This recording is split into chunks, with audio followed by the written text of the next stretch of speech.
तोहरा दिन भर नाशा में नसाइल रहेला खाए खातिर हरदम खखुआइल रहेला दर्द ना जानेला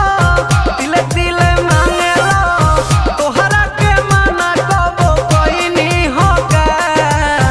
जब मन करी तोहके चाहिए रजऊ बोला जवनिया हो मोर खइनी होगा जब मन करी तोहके चाही करे जाऊ बोला जवनिया हो मोर खइनी होगा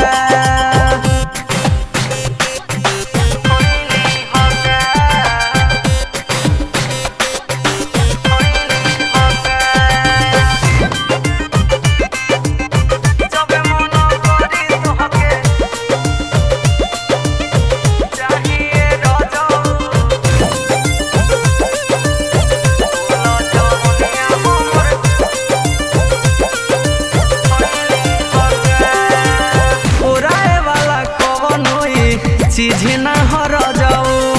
फायदा करी सुधा के पनीर ना हर जाओ अरे खत्म होखे वाला थोड़ी ना बा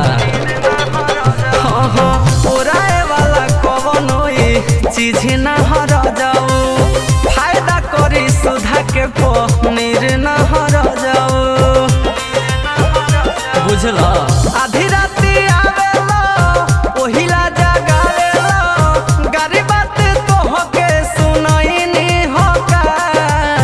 जब मन करी तोहके चाहिए पियबू बोला जवनिया हमर खइनी होगा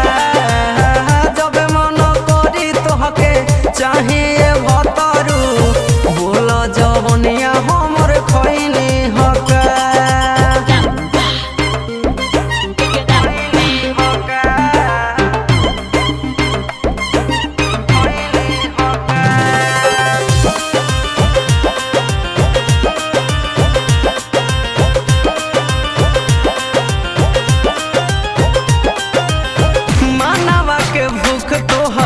होई नहीं खत्म दिन रात से जिया के तनो पिया खत्म अरे पेट के भूख चल जाई बाकी मन के ना देहो मानवा के भूख तोहर होई नहीं खत्म दिन रात से जिया के तनो पिया खत्म